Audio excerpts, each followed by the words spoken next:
নমস্কার সবাইকে। আমি একটু অপেক্ষা করি, অনেকেই এর মধ্যে এসে পৌঁছান নাই। তো সবাই যোগ দিক, তারপর আমরা একসঙ্গে আলোচনার মধ্যে যাই। কারণ বিষয়টা অত্যন্ত সেন্সিটিভ। আপনারা জানেন যে সারা দেশে এটা নিয়ে তুমুল আন্দোলন বিতর্ক চলছে, এবং আমরা আজকে আলোচনা করব শুধুমাত্র মূর্তি এবং ভাস্কর্যের মধ্যে যে পার্থক্য, শুধু সেটা না, আমরা এর হিস্টোরিটাও তুলে ধরবো, যে এই হিস্টোরি কবে থেকে এবং কেন এটা হয়েছে তার ইতিহাস আমরা তুলে ধরব, এবং কিভাবে এইটে সমগ্র হিন্দু সমাজকে এবং বৈদিক সভ্যতাকে ধ্বংস করেছে। পৃথিবীর প্রাচীন বড় বড় যে সভ্যতা, সেই সভ্যতাকে কিভাবে ধ্বংস করেছে, সেই বিষয়গুলো আমরা তুলে ধরতে চাই। তো সেই কারণেই একটু আরও কিছু মানুষজন আসুক, আমরা একসঙ্গে লাইভে একসঙ্গে আলোচনা করি। এবং আপনারা জানবেন যে হিস্টোরিক্যালভাবে সারা পৃথিবী জুড়ে এই মূর্তি পূজার দ্বন্দ্ব এবং মূর্তি পূজা নিয়ে যে সংঘাত, এই সংঘাতের সঙ্গে সভ্যতার সংঘাতও জড়িত। এবং পৃথিবীর যে জ্ঞান বিজ্ঞান ধ্বংস হয়ে গেছে, সেটার পিছনে, এবং পৃথিবী আজকে প্রায় 2000 বছর পিছনে আমরা, সেটার পিছনে এই মূর্তি পূজা এবং মূর্তি তত্ত্বের এই দ্বন্দ্ব সংঘাতের ফলই হচ্ছে এটা। তো সেই বিষয়গুলো নিয়ে আমরা একটু পরেই আমরা আনুষ্ঠানিকভাবে শুরু করতে যাচ্ছি। তো আপনারা সাথে থাকেন। আজকে আমরা যে বিষয়গুলো নিয়ে আলোচনা করবো সেগুলো একেবারে শুধু মৌখিক গল্প না, আমরা হিস্টোরিক্যাল যে এইগুলো নিয়ে আসবো, সেখানে আমরা আপনাদের দেখাই যে প্রাচীন যে সমস্ত গ্রন্থাবলী আছে সেগুলোকে আমরা আজকে সাথে নিয়ে আসছি। আমরা সেই কারণেই দেখেন আমরা কি ইতিহাস থেকে বইগুলো আনছি, মানে সেগুলো আপনাদের সামনে তুলে ধরাই।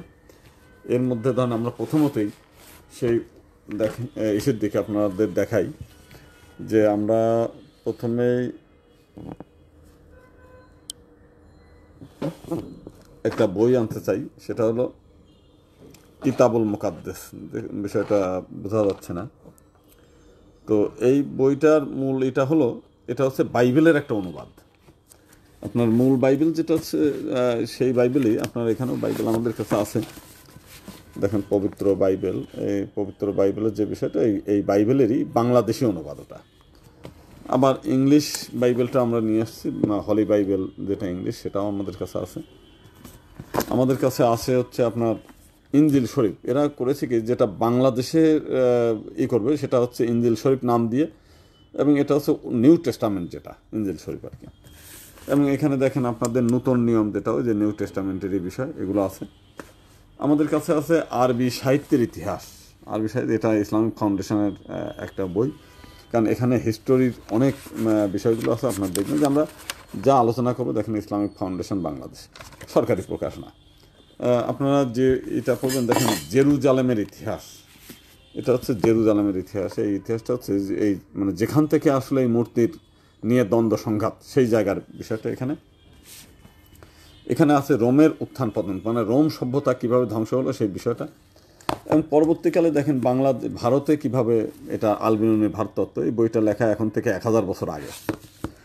আর একটা বই আপনার জেরুজালেমের লেখা আছে, দ্য ভিঞ্চি কোড। এটা সারা পৃথিবীতে আপনার নিউ ইয়র্ক টাইমসের বেস্ট সেলার ওই সময়কার, এবং রূপান্তর করেছে শেখ আব্দুল হাকিম।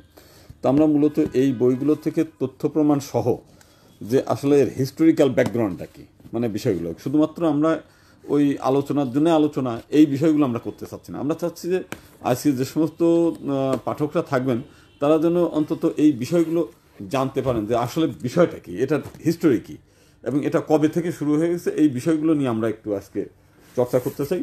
তো চর্চার প্রথমে আমরা আপনাদের সঙ্গে যে বিষয়টা বলি, সেটা হলো যে বিষয়টা আমরা আলোচনা করতে চাই যে এই যে মূর্তি পূজা, এই মূর্তি পূজার সঙ্গে অনেকে আমাদের এসেও, আমাদের হিন্দু ধর্মের অনেক লোকও এই জিনিসগুলো নিয়ে দ্বিধাগ্রস্ত। অনেকে মূর্তি পূজা করা যাবে কি যাবে না, এই বিষয়গুলো নিয়ে আমাদের আর্য সমাজ তারা একই বলছে যে সেই কোনো এক অথর্ববেদের একটা কাহিনী দিয়ে বলছে যে মূর্তি পূজা করা যাবে না। কিন্তু আমাদের ঋগ্বেদের মধ্যেই মূর্তি পূজা করা যাবে, এবং মূর্তি পূজার হিস্টোরি আপনাকে 1 মিনিটের মধ্যে আমি আপনাদের ঋগ্বেদটাও নিয়ে আসি এখানে।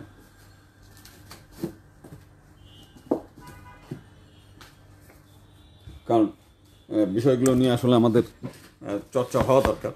কারণ এই ঋগ্বেদের মধ্যে আপনার এটা ঋগ্বেদ আপনার এই দেবতা মানে প্রতিমা নির্মাণের কথা বলা আছে।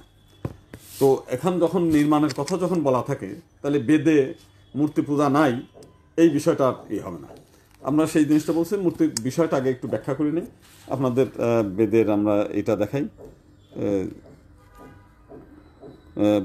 বেদের মধ্যে মূর্তি পূজার কথা বলা আছে এবং বেদের এই সূক্ত, একটা সূক্ত আছে, সূক্তটার নাম হলো, আমরা বেদটা নিয়ে আসছি, যদিও হরফ প্রকাশনের বেদ, এটা নিয়ে আবার অনেকের অ্যালার্জি আছে যে এটা না, কিন্তু মূল বিষয়টা হচ্ছে অনুবাদ কিছু কিছু ক্ষেত্রে এই থাকে, তারপরে অনুবাদী। তাহলে মূর্তিটা কি, তা মূর্তির বিষয় নিয়ে প্রথমে আমরা একটু ব্যাখ্যা করি, তাহলে বুঝবেন যে বিষয়টা। মূর্তি আমাদের হিন্দু ধর্মীয় বিধান মতে মূর্তি শুধু পাথরের মূর্তি হবে তা না, কাঠেরও মূর্তি তৈরি করা যায়, চিত্র যে কোনো একটা চিত্র তৈরি করা যায়, এমনকি যেটা নারায়ণের শিলারূপে, যে ওই পাহাড়ের যে শিলা, সেই শিলাগুলোও মূর্তি হিসেবে, এবং একই সঙ্গে পবিত্র স্থান হিসেবে কোনো বটবৃক্ষের মানে পুরনো বটবৃক্ষ স্থান চুত সেটা, এবং বিভিন্ন শ্মশান, সেই পর্বতের ঝর্ণা কিংবা নদীর পাড় কিংবা আপনার সাগর পাড়, এইগুলোও কিন্তু দেবতার মানে সঙ্গে তুল্য হিসেবে এই করা। হিন্দু ধর্মটা বুঝতে গেলে প্রথমেই বুঝতে হবে যে এটা কিন্তু প্রকৃতির ধর্ম, এবং হিন্দু ধর্মের মূল লক্ষ্যটা হচ্ছে যে শুধুমাত্র ঈশ্বর আরাধনা তা না, এই ইহ জগৎ, এই পৃথিবীটাকে যেখানে আমরা বসবাস করি, এই জগৎটাকে আমাদের রক্ষা করতে হবে। এই জগতের যে আকাশ বাতাস মাটি জল, এই জলগুলো যেন দূষিত না হয়, এই জলগুলো যেন ক্ষতিগ্রস্ত না হয়, এই জলগুলো যেন নষ্ট না হয়, সেই জন্যে আপনার এই সমস্ত স্থানগুলোকে পবিত্র ঘোষণা করা আছে। যেমন জলটাকে পবিত্র ঘোষণা করা আছে, মাটির দেবতা ঘোষণা করা আছে, বাতাস দেবতা ঘোষণা করা আছে, সমুদ্র একটা দেবতা ঘোষণা করা আছে, যে কারণে বছরের একটা দিন আপনার এই সমুদ্রে গিয়ে স্নান করে ওখানে তর্পণ করা এবং মনে মনে একটা প্রতিজ্ঞা করা যে এই সমুদ্রের জল আমরা নষ্ট করব না, নদীর জল আমরা নষ্ট করব না, পুকুরের জল আমরা নষ্ট করব না। আমরা আজকে এই পাশেই বুড়িগঙ্গার জল আমরা দেখি, যদি ঢাকা শহরের 90% লোক হিন্দু থাকতো, তাহলে বুড়িগঙ্গার জলের যে কালার, সে কালারটা হচ্ছে আপনার আমরা দেখাই ঠিক মানে মানে এইরকম কালার আর কি, মানে কালো রঙের, এবং 2 মাইল দূর থেকে হচ্ছে এর দুর্গন্ধ ছুটে আসে। তো সেখানে মাছ তো দূরের কথা, কোনো প্রাণী মানে ওর মধ্যে জলে বসবাস করতে পারে না। তো সেই কারণে আমাদের এটা ছিল যে ভারতীয় ধর্ম ব্যবস্থার মধ্যে যে বিষয়টা, সেটা হচ্ছে যে সমস্ত নদ নদী আকাশ বাতাস সমস্ত কিছুকে বিশুদ্ধ রাখতে হবে, দেবত্ব আরোপ করতে হবে, এগুলো এসেছিল। এখন ঋগ্বেদের মধ্যে আপনার হলো দশম মণ্ডলে, ঋগ্বেদের দশম মণ্ডলের 125 নম্বর, আর হচ্ছে দশম মণ্ডলের 72 অধ্যায় এবং 2 নম্বর এই সূক্তের মধ্যে স্পষ্ট করে মূর্তি নির্মাণের কথা বলা আছে। তো অতএব যারা মানে ভারতীয় মধ্যে যে দ্বন্দ্ব সংঘাত যারা তৈরি করে যে নাই মানে বেদে মূর্তি পূজার কথা বলা নাই, এটা সঠিক না। তো যাই হোক, মূর্তিটা যেটা, সেই মূর্তির মধ্য দিয়ে আমরা শুধুমাত্র মূর্তি পূজা করি না, মূর্তির আপনি দেখবেন যে আমরা যে লক্ষ্মী পূজা করি, লক্ষ্মীর এক হাতে হচ্ছে ধানের শীষ, এক হাতে হচ্ছে বৃষ্টির দেবতা আপনার ইন্দ্রের একটা পাশ সেখানে যুক্ত থাকে। এর মধ্য দিয়ে বোঝানো হয় যে আপনার লক্ষ্মী পূজা মানে, এবং একই সঙ্গে লক্ষ্মী পূজার সময় আমরা দেখবেন যে কলার ডোঙার নৌকা তৈরি করে নদীতে ভাসানো হয়। সেটা বোঝানো হয় যে আপনি এই লক্ষ্মী আরাধনা করবেন, বাণিজ্য করবেন, ধান চাষ করবেন, ফসল উৎপাদন করবেন, এবং সেটা নিয়ে জলসেচ, যেটা আপনার ইন্দ্রের দেবতার একটা মানে প্রতীক, একটা চিহ্ন আছে, জলসেচ করবেন, তাহলে আপনার লক্ষ্মীর আরাধনা সম্পূর্ণ হবে। ঠিক আপনার সরস্বতী পূজা দেখবেন, সরস্বতী পূজার নিচে হচ্ছে বই, সরস্বতীর পাশে বইপত্র থাকে, এক হাতে গান বাজনার জন্য বীণা, এইগুলো দিয়ে আপনাকে মানে মাথার মধ্যে এই চিন্তাটা আনার করা হয় যে আপনার সরস্বতী পূজা শুধু একটা মূর্তি না, এই মূর্তি পূজার ওই দিনে আপনার এটা ছিল প্রাচীন আমলে রাজা অশোকের সময় শিক্ষা ডে হিসেবে ঘোষণা করা হয়েছিল যে আমার রাজ্যে যাতে কোনো মানুষ নিরক্ষর না থাকে, কোনো মানুষ যেন অশিক্ষিত না থাকে, সেই জন্যই ওই দিনটাকে মানে প্রথম শিক্ষা দিবস হিসেবে ঘোষণা করে বাচ্চাদের নিয়ে এসে এবং বাচ্চা বুড়ো সবাই ওই দিনে সরস্বতী পূজা মানে করে তারা মানে বিদ্যা শিক্ষার জীবন শুরু করতে। এই হচ্ছে আপনার প্রাচীন ভারতীয় ইসের জন্য, এবং যে কারণে বই দিয়ে মাথা নত করে এবং ভক্তি দিয়ে, মানে ভক্তি না থাকলে কোনো জিনিস যদি শ্রদ্ধা না থাকে, ভক্তি না থাকে, এবং আপনি যদি আনুষ্ঠানিক মানে যদি কোনো কাজ শুরু না করেন, তাহলে আজকাল করতে করতে হয় না, যে কারণে প্রত্যেকটি জিনিসের একটা আনুষ্ঠানিক দিন থাকে এবং সেটা ভক্তি শ্রদ্ধা দিয়ে পূজা করা, এই হলো বিষয়টা। ঠিক একই সঙ্গে আমরা যদি দুর্গা পূজা করি, যখন দুর্গা পূজার মধ্যে দেখবেন যে এটা আমি বহু সময় ব্যাখ্যা করি, বহু সময় বলি যে দুর্গা পূজার মধ্যে হচ্ছে আপনার কয়জন, তিনজন মহিলা দেবতা, মানে তিনজন পুরুষ দেবতা, লক্ষ্মী, সরস্বতী, দুর্গা, কার্তিক, গণেশ, মহাদেব। যে এবং সেই পূজার ব্যাপারেও আপনার ঋগ্বেদে বলা আছে অহম রাষ্ট্রী, আমি রাষ্ট্র। যে কেমন রাষ্ট্র, যে রাষ্ট্র কাঠামোতে সমসংখ্যক নারী থাকবে, সমসংখ্যক পুরুষ থাকবে, সমসংখ্যক আর্য প্রতিনিধি, সমসংখ্যক অনার্য প্রতিনিধি, এইভাবে আবার ভাগ করা আছে। যে এটা সংসদীয় গণতন্ত্রের যেটা মানে ব্যাখ্যা, সেটা হচ্ছে যে দেবাদিদেব মহাদেব, দেবতাদেরও দেবতা মহাদেব, কিন্তু তার অবস্থান সবার উপরে। দুর্গাপূজায় দেখবেন আপনার সবার উপরে মহাদেব থাকে, কিন্তু অনেকে দেখতে পায়, অনেকে দেখতে পায় না, এইরকম একটা খুব মানে ইসের অবস্থা। একই সঙ্গে দুর্গা, যিনি প্রধানমন্ত্রীর ভূমিকায়, তার 10 হাতে মানে 10 কোনো হাতে সেই চাইনিজ কুড়াল, কোনো হাতে তরবারি, কোনো হাতে এরকম মানে নানাভাবে করা আছে, ত্রিশূল, কোনো হাতে বরাব হয়, এইভাবে ব্যাখ্যা করা আছে। তো যাই হোক, এইভাবে দিয়ে মানে প্রধানমন্ত্রীর ভূমিকায় যে জিনিসটা থাকে। এর পাশে থাকে লক্ষ্মী, লক্ষ্মী হচ্ছে অর্থমন্ত্রী, তার পাশে হচ্ছে সরস্বতী, সরস্বতী শিক্ষামন্ত্রী, তার পাশে গণপতি গণেশ, সে হচ্ছে পার্লামেন্ট বিষয়ক মন্ত্রী, তার পাশে দেব সেনাপতি কার্তিক স্বরাষ্ট্রমন্ত্রী।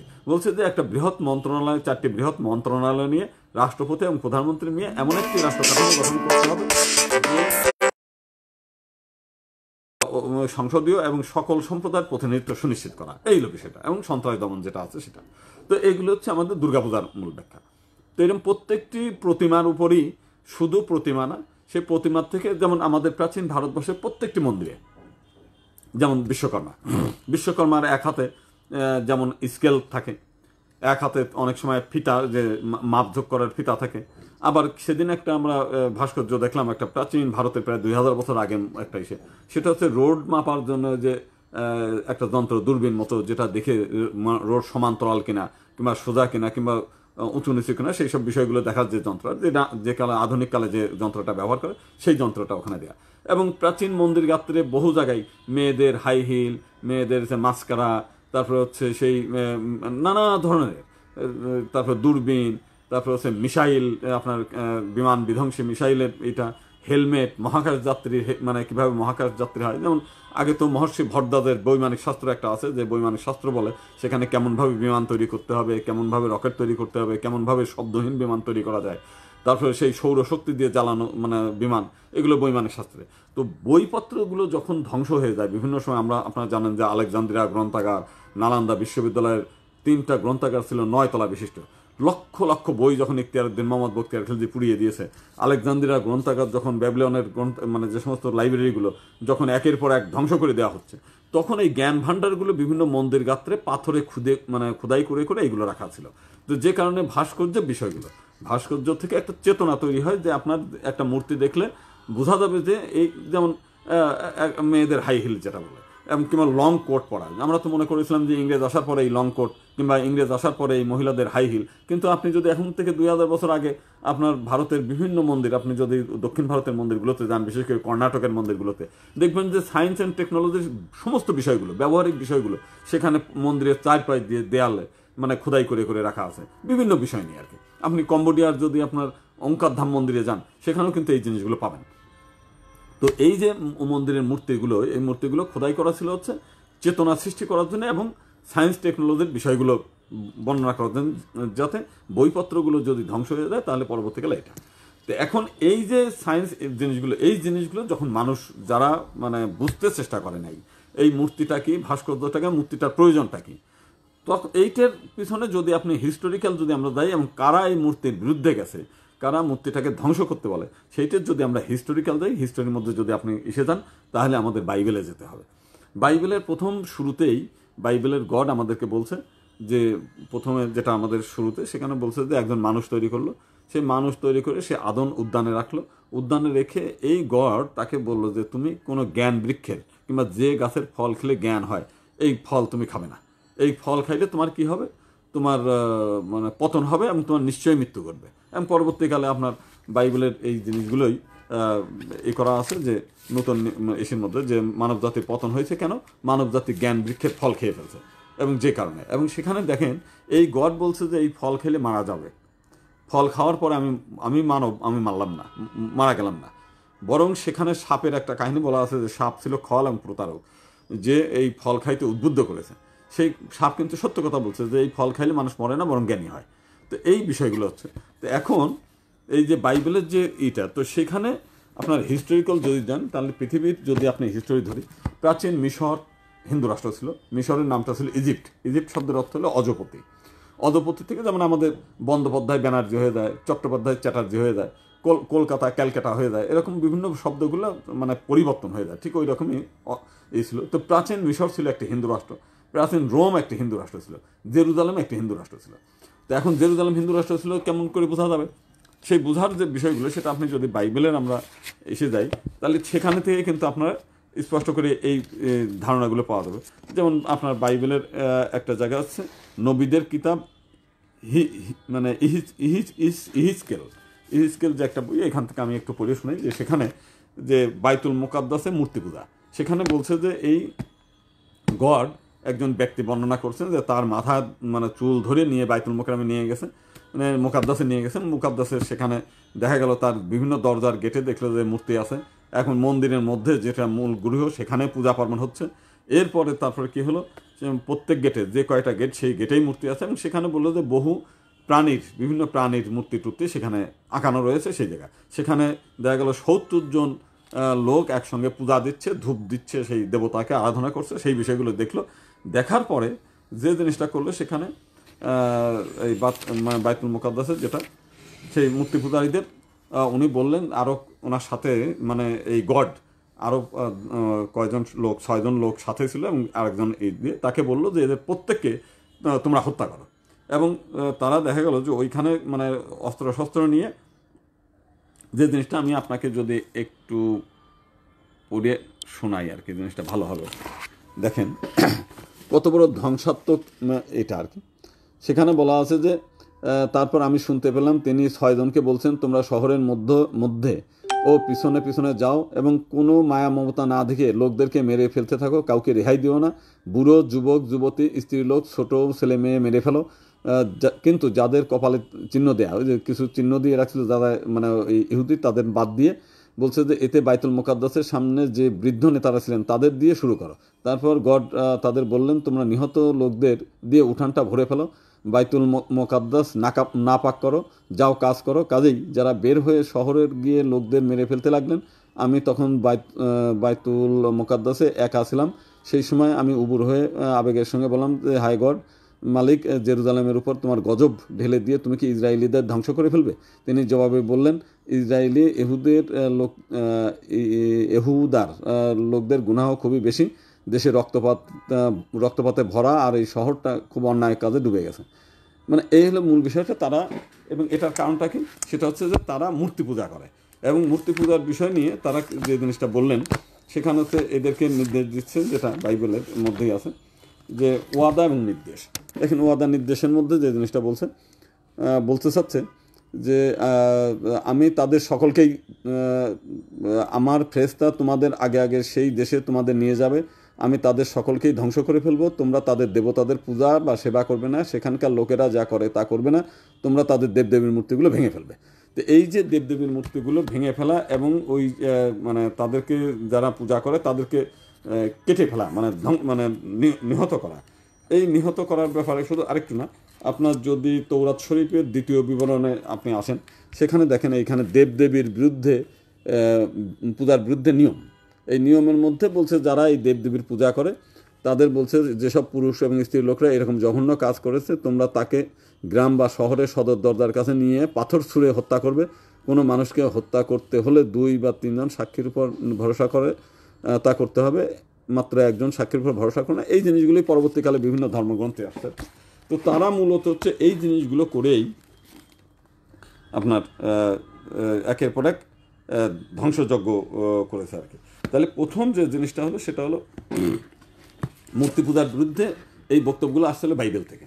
বাইবেলের আসার পরে এই বাইবেলের কাজটা করলো কি, কাজটা হলো যে এই সমস্ত লোকদের খেপিয়ে তোলা, বিভিন্ন সময় খেপিয়ে তুলে যে তোমরা তোমাদের মূর্তিকে মানে যারা মূর্তি পূজা করে অন্য কোনো অপরাধ না, শুধুমাত্র এই অপরাধের জন্য এইখান থেকে এই করলো। এবং মিশরের থেকে যে বিষয়টা আপনারা জানেন যে মিশরের এক সময় ওই সময়ে যদি আপনার হিস্ট্রিক্যাল দেন প্রায় 12 বছর অনাবৃষ্টি ছিল। সেই 12 বছর অনাবৃষ্টি থাকাকালে মিশরের ওই আশেপাশের সমস্ত এলাকার লোক, মিশরের যে রাজারা আপনারা জানেন যে মিশরের রাজাদের নাম হলো রামেসিস, সেই রামেসিস হলো রামের আশীর্বাদে যারা সিংহাসনে বসে তারা রামেসিস। তো সেই রামেসিস প্রথম দ্বিতীয় যারা ওই সময় ছিল তারা বললো যে আপনারা আমাদের এলাকায় আসেন, এখানে পর্যাপ্ত খাদ্যদ্রব্য আছে, সব কিছু আছে, আপনারা আমাদের কাছে আসেন। তো সেখানে গেল তারা, ওখানে পর্যাপ্ত খাওয়া দাওয়া হলো এবং ওইখানে পরবর্তীকালে যখন এই অনাবৃষ্টিটা চলে গেল, তো মানে দীর্ঘদিনের এই ছিল, মানে তখন মিশরের রাজারা বললো যে আপনারা আমাদের কাছে শস্য বীজ নেন এবং এখানে চাষবাস করেন, নীল নদের পাশে পর্যাপ্ত জমি আছে, আপনারা সেই চাষবাস করার ফলে আপনার 1/5 আমাদের এখানে দেবেন খাজনা হিসেবে, আর বাকিটা আপনারা নিয়ে নেবেন। এবং এই যে 1/5 আমরা এখানে গুদামে রাখবো, আবার যদি কোনো বিপদে আপদে পড়ে প্রজাদের আমরা এটা খেতে দিব। মানে একটা প্রজাবৎসল একটা রাজত্ব ছিল হচ্ছে মিশর। তো সেইখান থেকে যখন এই বৃষ্টিটা শুরু হলো তখন এই গডের আবির্ভাব, গড মানে বাইবেলের যে গড, উনি হজরত মুসাকে বললেন যে তোমার যে লোকগুলো সেই লোকগুলোকে নিয়ে আমি তোমাদের একটা প্রতিশ্রুতি রাজ্য দেব, যে রাজ্য দেওয়ার কথা বললো যে সেখানে আমরা সেই রাজ্য মানে দেবো, ওখানে যাও। তো ওখানকার লোকজন যেতে চাচ্ছিল না, কারণ মিশর তো অনেকটা সুন্দর শহর, সেখানে পর্যাপ্ত খাবার দাবার আছে, ভালো মাছ খেতে পারে, রাজারাও ভালো ব্যবহার করে। তো কিন্তু ওইখানে তাদের একটাই ওই করলো যে এরা মূর্তি পূজা করে, এরা অপরাধী, এদেরকে আমি চরম শাস্তি দেবো।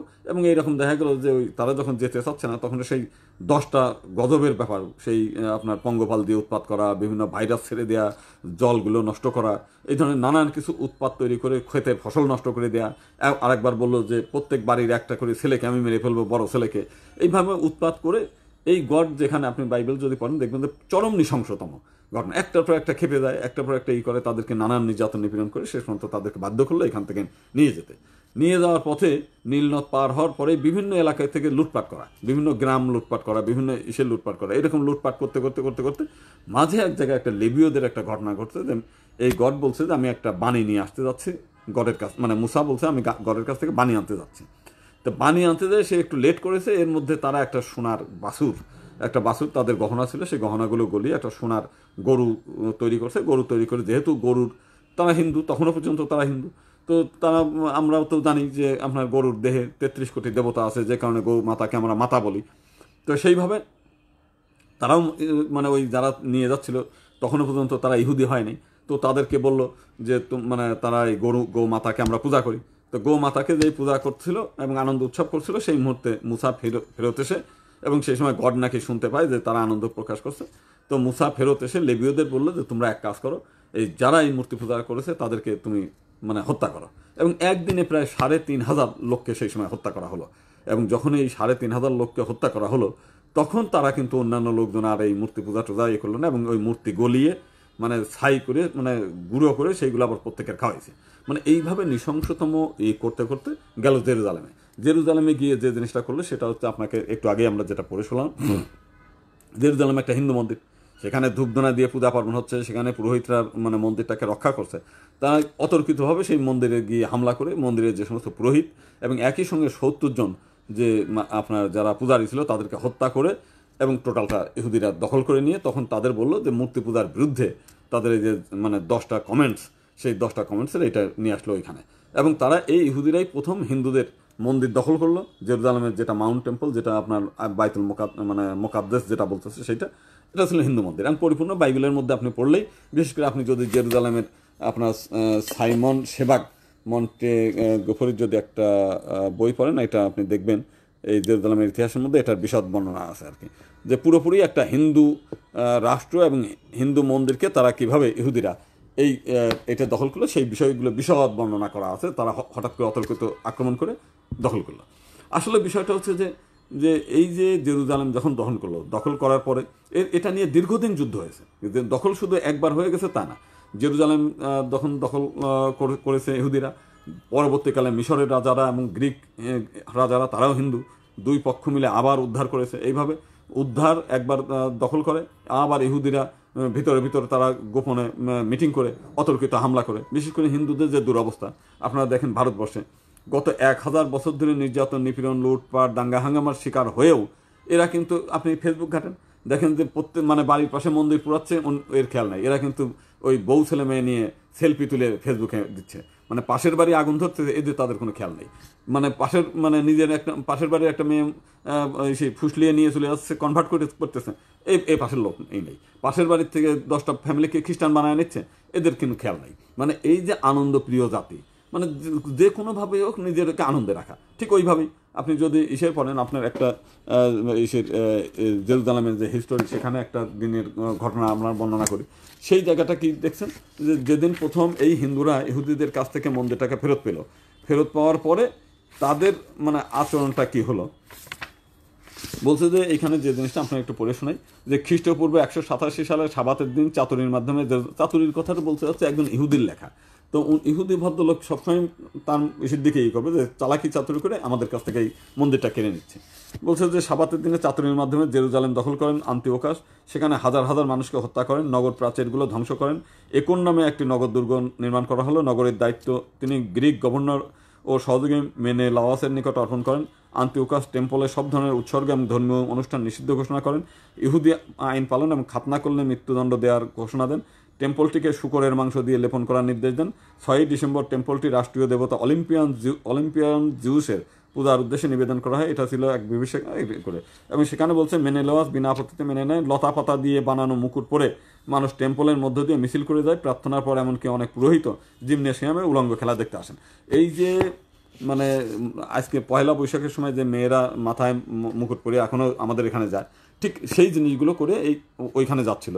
তার মানে এই আনন্দ উৎসব পালন করার কারণেই হিন্দুরা কিন্তু সেই সময় আস্তে আস্তে চলে গেল। আমরা যে দুর্গাপূজার যে মহালয়ার দিন যে অসুর এবং দেবতাদের যে যুদ্ধটা, এই যুদ্ধটা ব্যাবিলন এবং ওই আপনার ইসের আপনার এই মানে জেরুজালেম, ব্যাবিলন, ইরাক, ইরান, এই জায়গাতে এই যুদ্ধটা হয়েছিল। আপনার যদি হিস্টোরিক্যাল ব্যাকগ্রাউন্ড পড়েন, দেখবেন যে এই দুর্গাপূজার মূল এটাই ওইখানকার, তো যেখানে সেই দেবতাদের এটা নিয়ে চলা। তো সেই মানে আরাধনা আমরা করছি, সব কিছু আমরা করছি, কিন্তু যে মূল হিস্ট্রি, যেমন এখন আমরা কিন্তু সেই আপনার যেটা ইসরায়েলের মাউন্ট টেম্পল, এটা যে আমাদের মন্দির, এই মন্দিরটাকে আমাদের আবার ফেরত আনতে হবে, এই মানসিকতা হিন্দুদের নাই, বহুকাল আগেই এটা ছেড়ে দিয়েছে আর কি।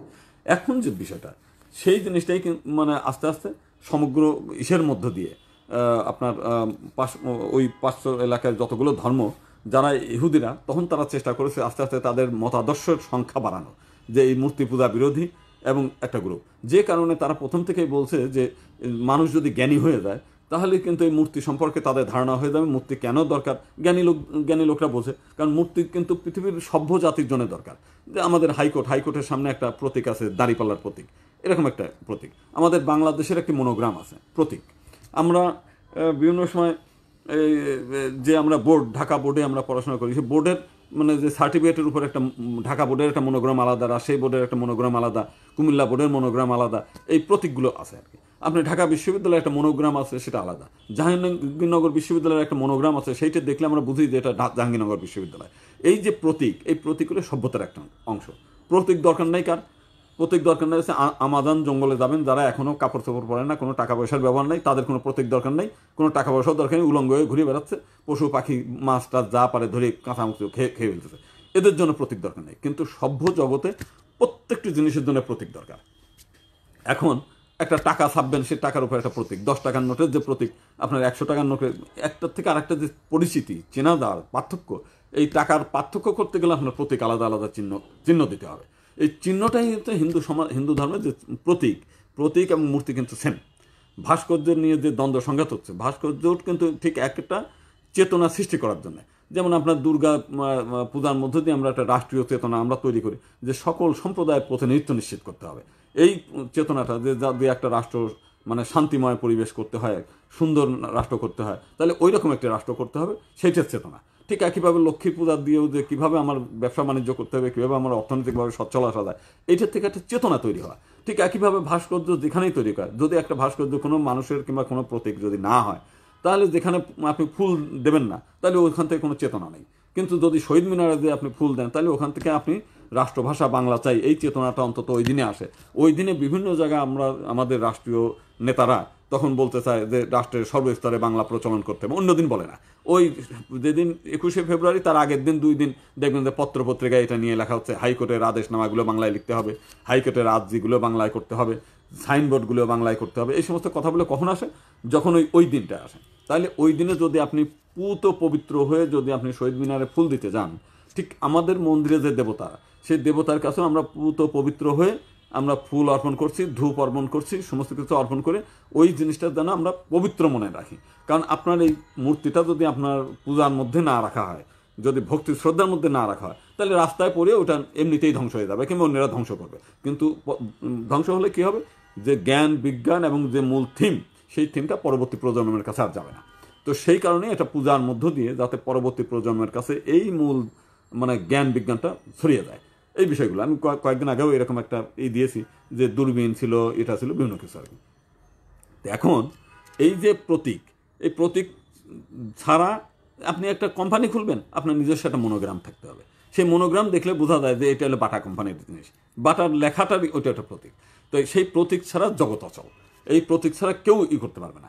এখন যদি বলেন যে না, এই ভাস্কর্য হচ্ছে কোনো পূজা না, পূজা বলতে গেলে আপনার হচ্ছে ওই ঘরের শোকজে রেখে দেবেন, ওখানে কোনো ফুল দেবেন না, ওখানে কোনো করবেন না। এই যে আজকে আমরা বিভিন্ন সময় বিভিন্ন নেতার কাছে মাথা নত করে সেখানে ফুল দিয়ে আমরা করে আসি, ফুল দিলেই সেটা পূজা হয়ে গেল, সেটা ভক্তি শ্রদ্ধা অর্পণ হয়ে গেল। যে জিনিসটা আপনার বাইবেলে যেটা স্পষ্ট করে বলছে যে এগুলো নষ্ট করে দিতে হবে। বাইবেলে কিন্তু শুধু এইটা না, বাইবেলে বলছে যে সেই মূর্তি সেই মানুষের মতো হলে চলবে না, স্ত্রী লোকের মতো হলে চলবে না, মাটির আকাশের দিকে যে পাখি সেরকম হলে চলবে না, কোনো জন্তুর আকারে তৈরি করা যাবে না। তারা প্রথম থেকে একটা হিংসাত্মক মনোভাব নিয়ে এই জিনিসগুলো ছড়িয়ে দিয়েছে, সমস্ত বিষয়গুলো। এখন দেখেন, তাহলে বলেন যে তাহলে আজকে এই ইহুদিদের এই বিষয়গুলো বিশ্বময় ছড়াইলো কীভাবে? বিশ্বময় ছড়াইলো যদি থাকে, তাহলে আপনাদের আরেকটি বই আমি এখন দেখাই, যে বইটার নাম হচ্ছে আপনার হলো আরবি সাহিত্যের ইতিহাস, মুসলিউদ্দিনের লেখা, লেখা বলতে গেলে হ্যাঁ। এবং এটা হলো আপনার ইসলামিক ফাউন্ডেশন বাংলাদেশ। তো সেই ইসলামিক ফাউন্ডেশনের বাংলাদেশে দেখেন তারা কিভাবে বিশ্বময় তাদের এই চিন্তা, একদিকে আমরা বলছি যে ইহুদি মতবাদ আমরা করব না।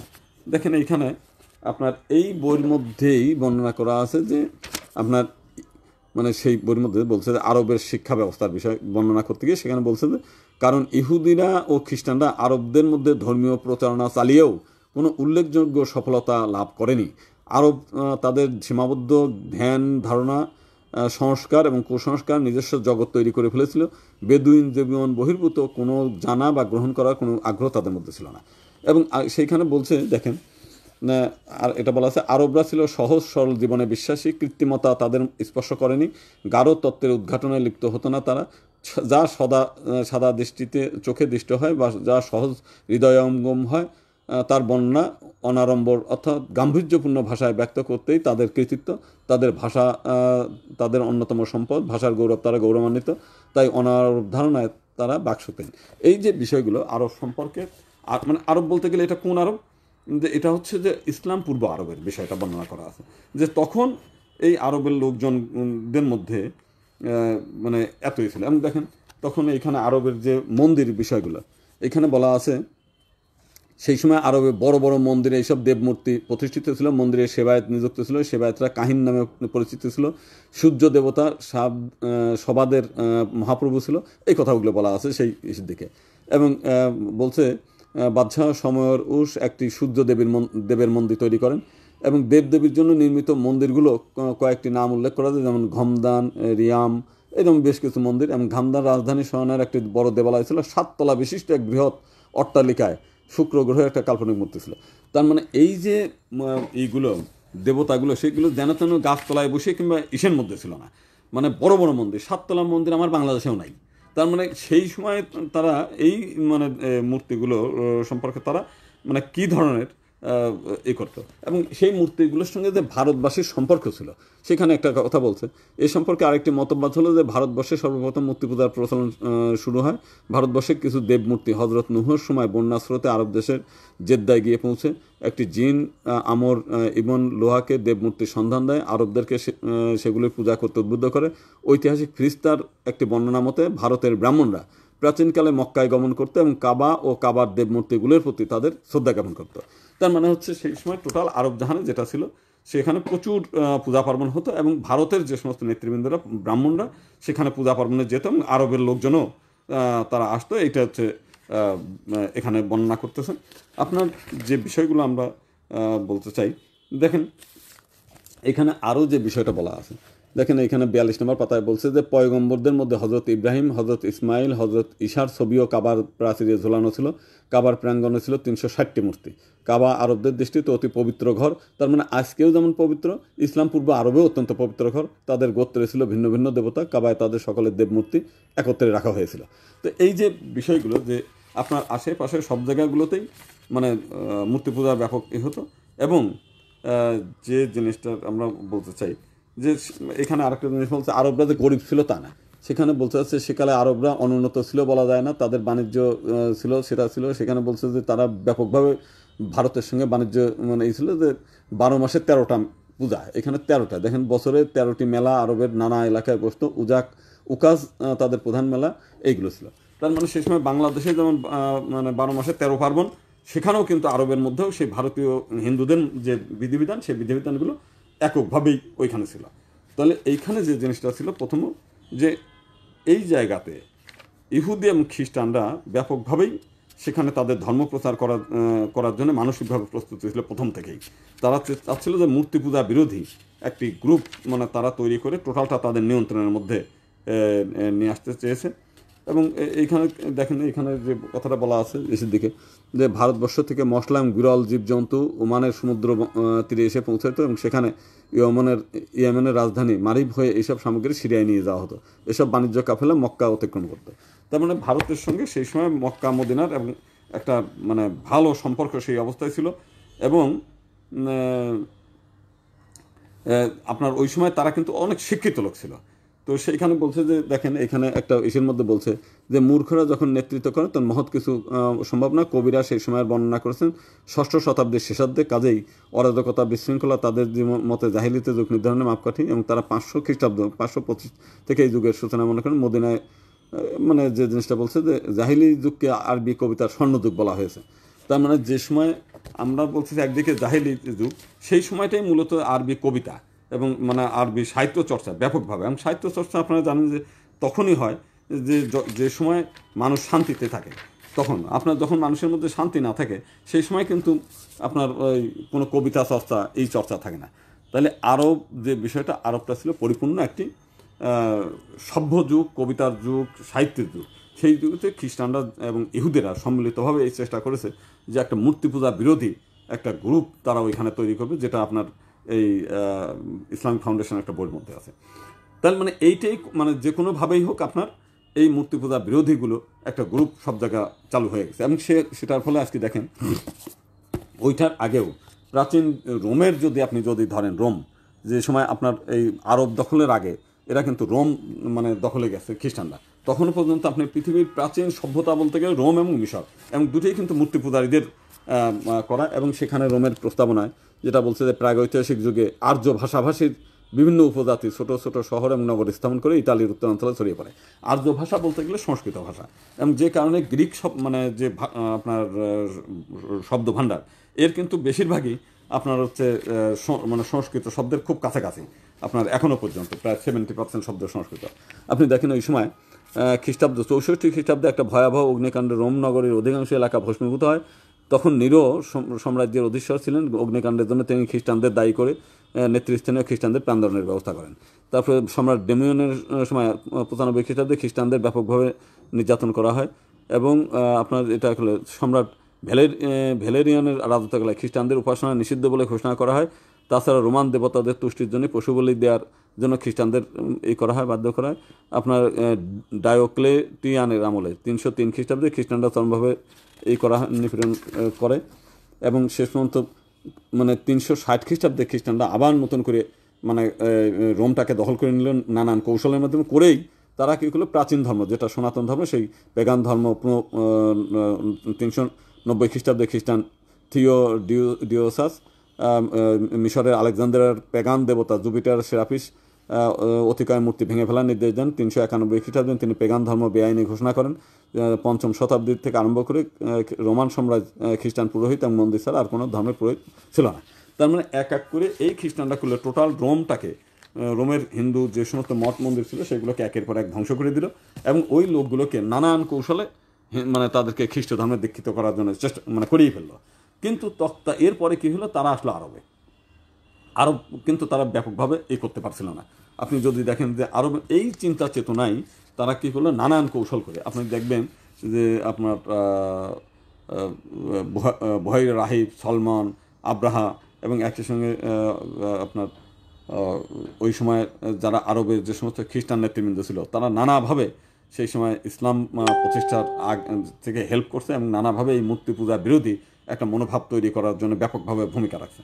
এবং এই ভূমিকার ফলে আপনি দেখেন যে সেই সময় আপনার যেটা বলা হচ্ছে যে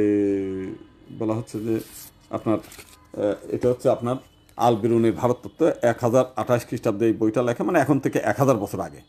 এখন থেকে 1000 বছর আগে যখন ভারতে এটা আসে নাই আপনার 1000, এই বইটা লেখা হচ্ছে 1031 খ্রিস্টাব্দে, আপনার 1031 খ্রিস্টাব্দে।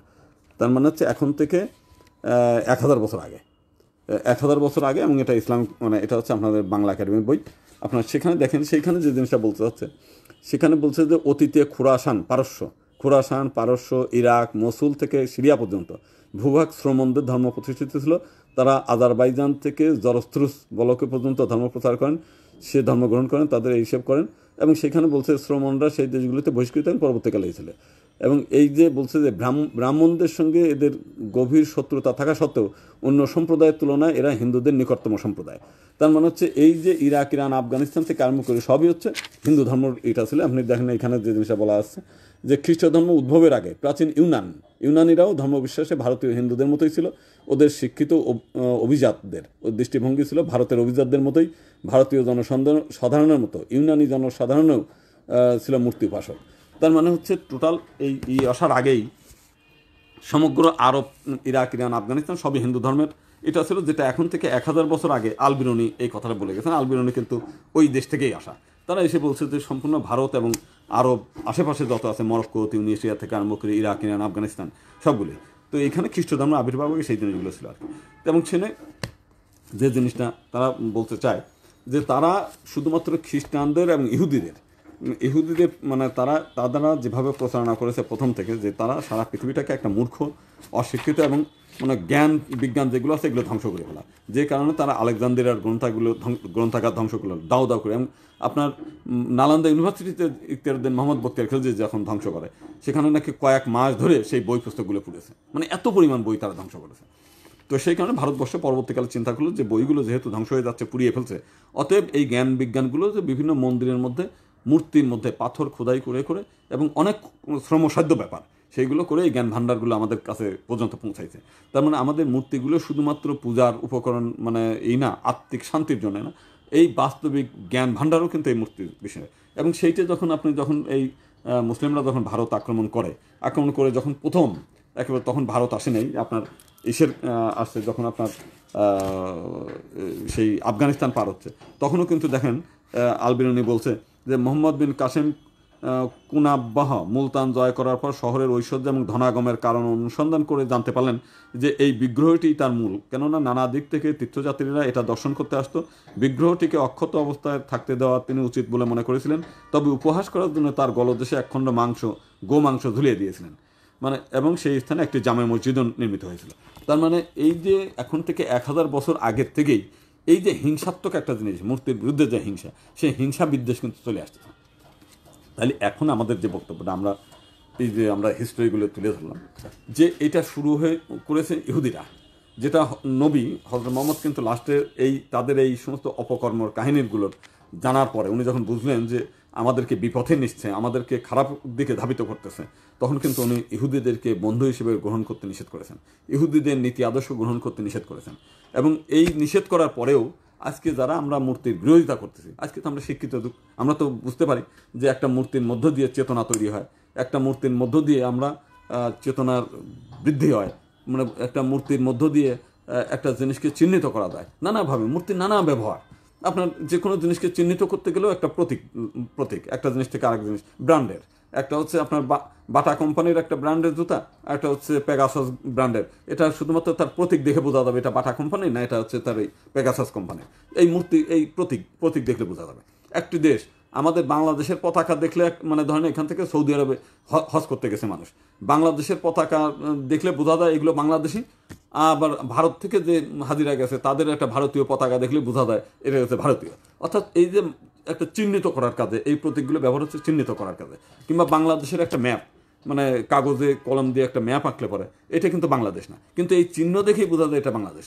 তো এই যে বিষয়গুলো খালি সব ক্ষেত্রে প্রতীক দিয়ে আপনাকে একটা জিনিস চিহ্নিত করা, প্রতীক দিয়ে কোনো চেতনাটাকে সমাজের কাছে প্রতিষ্ঠা করা, সমস্ত কিছু একজন মহাপুরুষের আপনার মানে যদি শ্রদ্ধা নিবেদন করেন, একটা প্রতীক তার একটা মূর্তি তৈরি করে তার ওখানে যদি ফুলের ডালা দেন, ফুলের মালা দেন, তাহলে তার প্রতি শ্রদ্ধা নিবেদন করা হয়, যে চেতনা তৈরি হয়।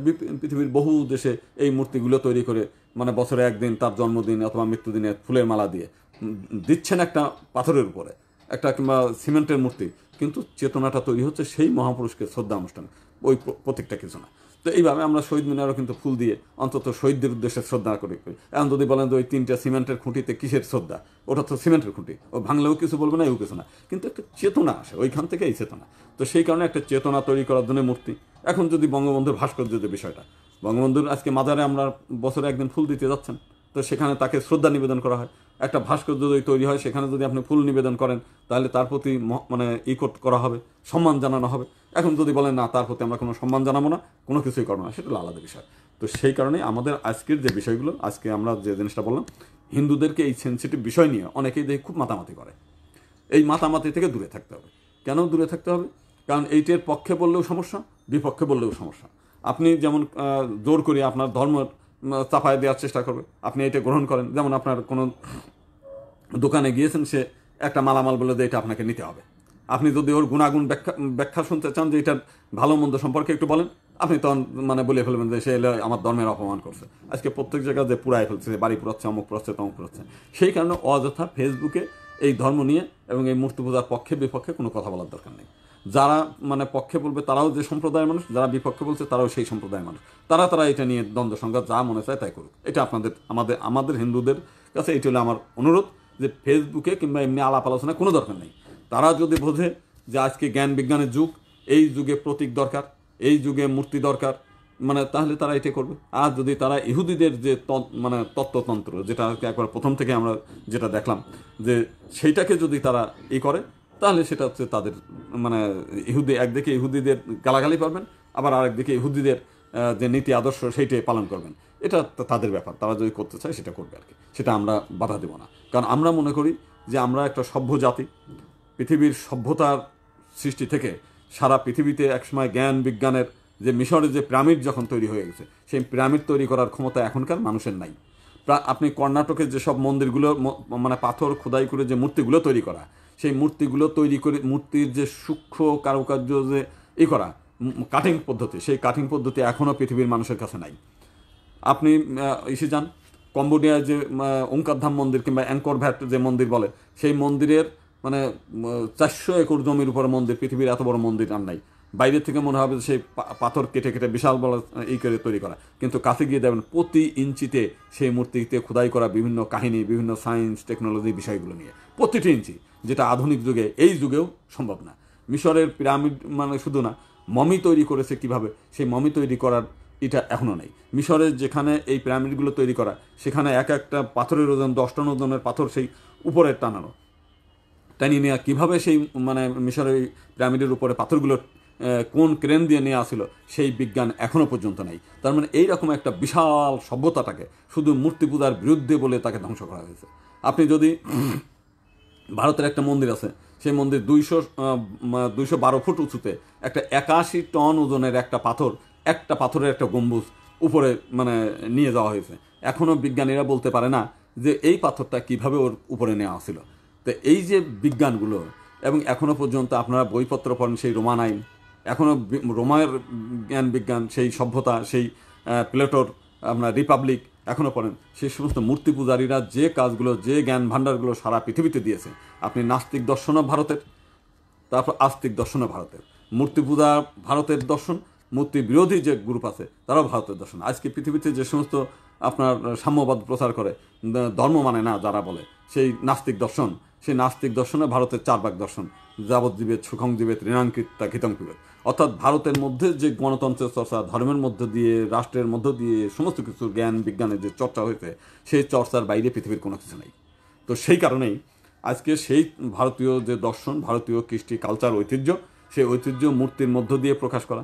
আজকে 2000 বছর আপনি আমি কয়েকদিন আগে দিলাম মিশরের যে মন্দির গাত্রে, সেখানে আধুনিক যে বিমান, সেই বিমানের একবারে অবিকল চিত্র আঁকানো আছে 3000 বছর আগের।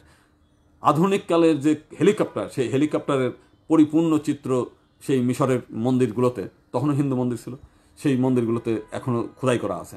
আপনার ভারতের বহু মন্দিরগুলোতে সেখানে সায়েন্স অ্যান্ড টেকনোলজির বহু ধরনের চিত্র খোদাই করে আঁকানো আছে, সূক্ষ্মাতি সূক্ষ্মভাবে।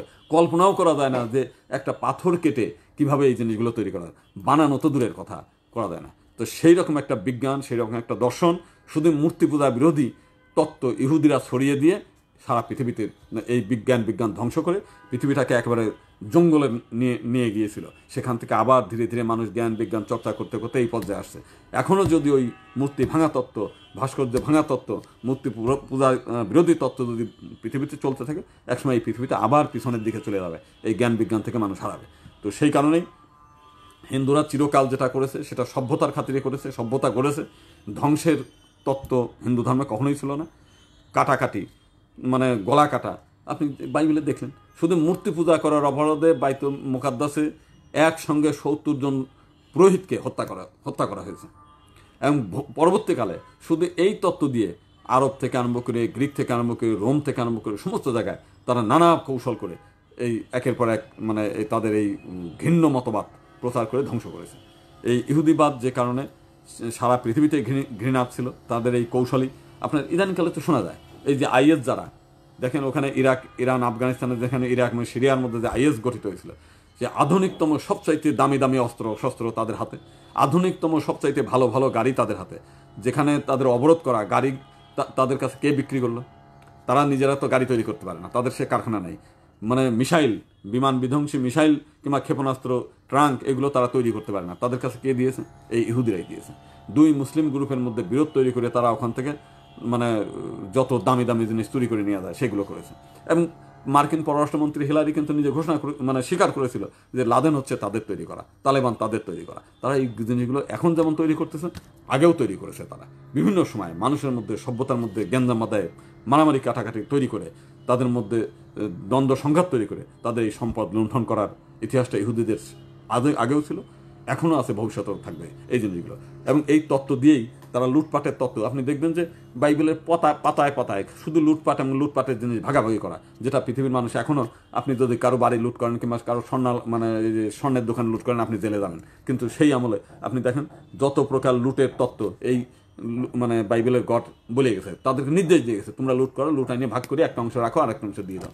এই লুটপাটের তত্ত্ব, এই সমস্ত পৃথিবীর যতগুলো খারাপ তত্ত্বগুলো, শুধু একটা না, সেখানে ধর্ষণ করার বলছে, মূর্তি পূজারীদের ধর্ষণ করতে হবে, স্ত্রীদের ধর্ষণ করা, মূর্তি পূজারীদের বাচ্চাদের আছাড় দিয়ে মারি ফেলা, তাদের মূর্তিগুলো ধ্বংস করা। এক জায়গায় একটা বর্ণনা করা আছে যে এই যে ভাষার ভেদ হলো কেন, বলছে যে ভাষার ভেদ, আগে পৃথিবীর মানুষ সবাই একই ভাষায় কথা বলতো, সেই ভাষা ছিল একই, তারা একই ভাষাতত্ত্বের মধ্যে ছিল। তো তখন তারা করলো কি, ব্যাবিলনে একটা বিশাল আকাশচুম্বী একটা শহর তৈরি করলো, বললো যে আমরা একই ভাষার লোক, একই পরিবারের লোক, আমরা একসঙ্গে থাকবো, আমরা একটা ঘর বাড়ি তৈরি করবো। তো এই ঘর বাড়ি যখন তৈরি করতে যাচ্ছে, তখন বলতে যাচ্ছে গড নেমে আসলো মানুষের ঘর বাড়ি তৈরি দেখার জন্য। আসার পরে উনি বললেন যে তাদেরকে এই বিশাল বিল্ডিং তৈরি করতে দেওয়া যাবে না, তারা এই করা যাবে না, কী করতে হবে, তাদের ভাষার মধ্যে আমরা গোলমাল বাধায় দিই, যে যাতে তারা একে অপরের ভাষা না বুঝতে পারে।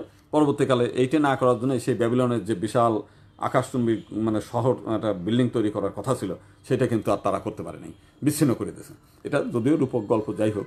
তো গড বলছে যে এই কারণে এই জায়গাটার নাম হলো বিভেদ, ব্যাবিলন, কারণ গড এইখানে মানুষের মধ্যে বিভেদ তৈরি করছিল। তার এই বাইবেলের গড এমন একজন গড যে হচ্ছে সবসময় মানুষের মধ্যে বিরোধ তৈরি করা, মানুষের মধ্যে জ্ঞানদাম তৈরি করা।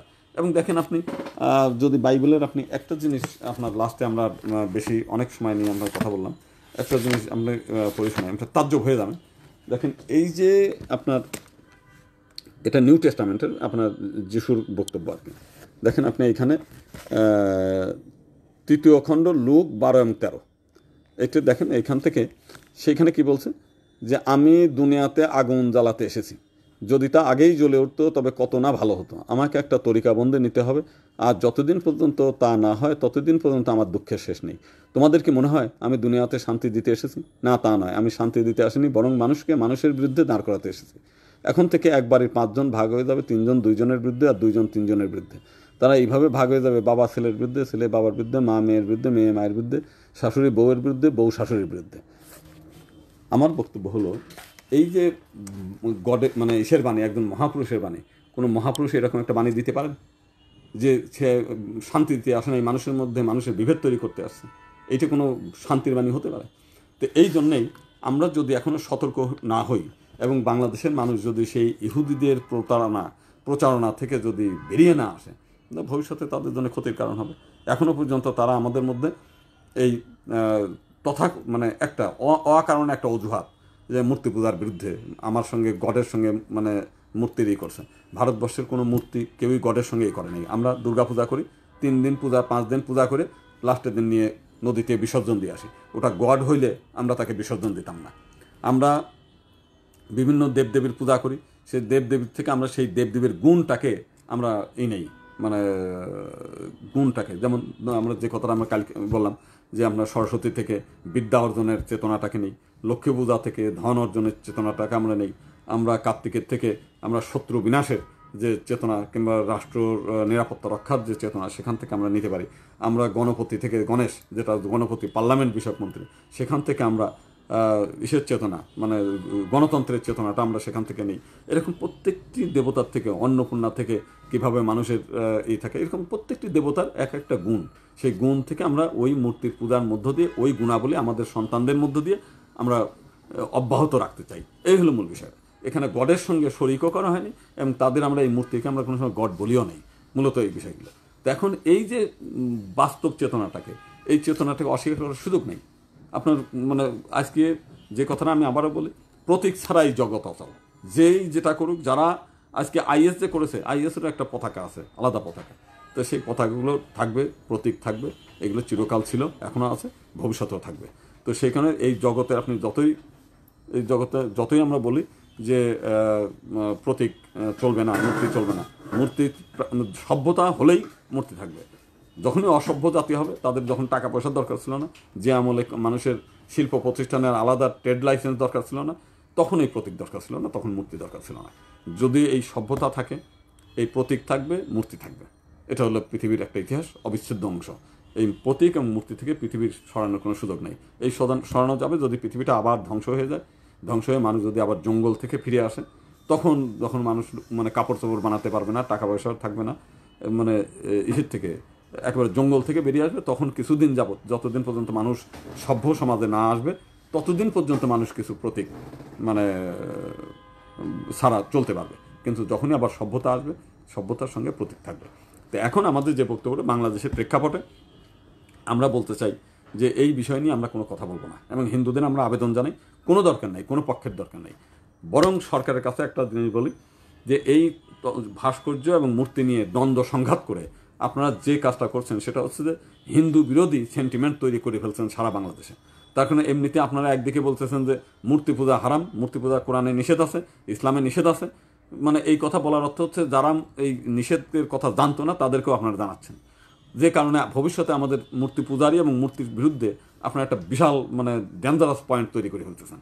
অতএব এইটা না করে আপনারা যারা মূর্তি পূজা বিরোধী এই সমস্ত হুজুরদের আপনারা ডাকেন কোনো একটা বড় জায়গায়, যারা পক্ষে এবং বিপক্ষে দুই পক্ষের লোক নিয়ে এসে কোরআন হাদিস নিয়ে আপনারা এক জায়গায় বসে একটা বাহাস করেন, দুই পক্ষ ডকুমেন্ট দেখায় প্রমাণ করে যেটা আছে সেটা করেন। অযথা এইটা নিয়ে দুই পক্ষ আলাদা আলাদাভাবে মানে মিছিল মিটিং করে, দুই পক্ষ আলাদা আলাদা ব্যাখ্যা বাণিজ্য করে, মানে শুধুমাত্র হিন্দুদেরকে একবারে টার্গেট করে দেয়া যে হিন্দুরা হলো মূর্তি পূজা করে এবং এই মূর্তি পূজা খারাপ, মূর্তি পূজা হারাম, মূর্তি পূজা নিষেধ, আল্লাহ নিষেধ করছে, নবী মূর্তি ভাঙছে মক্কায়, আমরাও এগুলো ভাঙা যায়, কিন্তু ভাস্কর্য ভাঙা যায় না, ভাস্কর্য হলো চেতনার প্রতীক। এই সমস্ত করে হিন্দুদের বিরুদ্ধে আপনারা ভবিষ্যতে হিন্দুদের জীবন বিষময় করে তোলার জন্য আপনারা চেষ্টা চালাচ্ছেন এবং সেই কাজটাই করতেছেন। তো সেইখানে আপনাদের কাছে করজোড়ে অনুরোধ, যারা হুজুর তারা আপনাদের ধর্ম নিয়ে, ধর্মীয় বিধিবিধান নিয়ে আপনারা তাদের সঙ্গে বসেন। আর যারা তথাকথিত অসাম্প্রদায়িক এবং চেতনাধারী, তারাও আমি মনে করি যে এই সমস্ত ভাস্কর্য তত্ত্ব নিয়ে এই সমস্ত রাস্তায় স্লোগান, মিছিল, মিটিং না করে হুজুরদের সঙ্গে কোরআন হাদিস নিয়ে এক জায়গায় বসেন, বসে দুই পক্ষ বসে আপনারা যেটা করেন সেটাই করেন। এতে আমাদের কোনো নাই। অযথাই মানুষদেরকে হিন্দুদের বিরুদ্ধে খেপায় তুলেন না, মূর্তি পূজার বিরুদ্ধে খেপায় তুলেন না। এই জিনিসটা হচ্ছে অনুরোধ।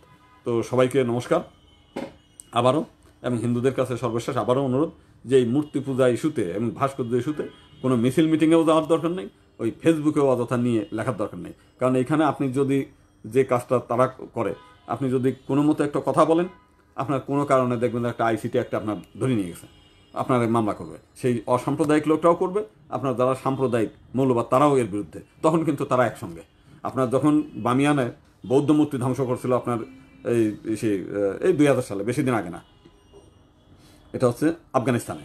সেই হলো বিশাল পাহাড়ের উপরে পাহাড় কেটে মূর্তি তৈরি করছে, সেখানে কেউ পূজা করতে যাইতো না, সে বহুদিন আগে পরিত্যক্ত ছিল। তাহলে সেই মূর্তি যখন ধ্বংস করছে, তখন কিন্তু তথাকথিত অসাম্প্রদায়িক লোক যারা বাংলাদেশে, তারা কিন্তু সেটা কোনো নিন্দা করেনি, প্রতিবাদ করেনি। কিংবা বাংলাদেশ সরকারও সেই তালেবানদের বিরুদ্ধে কোনো যুদ্ধ ঘোষণা করেনি যে এটা করতে পারবেন না। তারা ঘোষণা দিয়ে করেছে, ডিনামাইট দিয়ে ধ্বংস করেছে। তারা কিন্তু আগের থেকে বহুদিন আগে, ভাঙার আগে ঘোষণা দিয়েছে যে আমরা ভাঙবো, তারপরে ভাঙছে। কই তখন তো আমরা দেখিনি।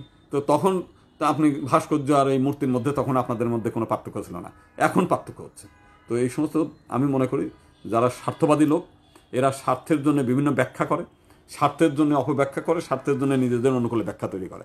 সেগুলো না করে আমি আবারও বলছি যে যারা যে সমস্ত হুজুরেরা এর বিরোধিতা করতেছে ভাস্কর্যের, তাদের সঙ্গে আপনারা বসেন, এক জায়গায় বসে দুই পক্ষ আপনাদের দলিলপত্র, হাদিস, কোরআন নিয়ে এসে একসঙ্গে বসে আপনারা একটা সমাধান করেন। এইটি নিয়ে ওই মিছিল, মিটিং, পত্রপত্রিকা লেখা, রেডিও, টেলিভিশনে করলে ফলাফলটা হবে এই দেশে হিন্দুরা থাকতে পারবে না, হিন্দুদের বিরুদ্ধে। কারণ টোটাল ধ্বংস করার ইতিহাস বহু পুরনো। সেই জেরুজালেম থেকে ধ্বংস হয়েছে, ইরাক, ইরান, আফগানিস্তান ধ্বংস করা হয়েছে, মিশর ধ্বংস করছে, গ্রিক ধ্বংস করেছে, আফগানিস্তান ধ্বংস করেছে, পাকিস্তান ধ্বংস করছে। এখন এই বাংলাদেশে কয়টা হিন্দু আছে, সেই হিন্দুগুলোই এই রাজায় রাজায় যুদ্ধ হবে, উলু খরেন পড়ান যাবে, দুই পক্ষের পদতলে পড়ে আমরা ধ্বংস হব।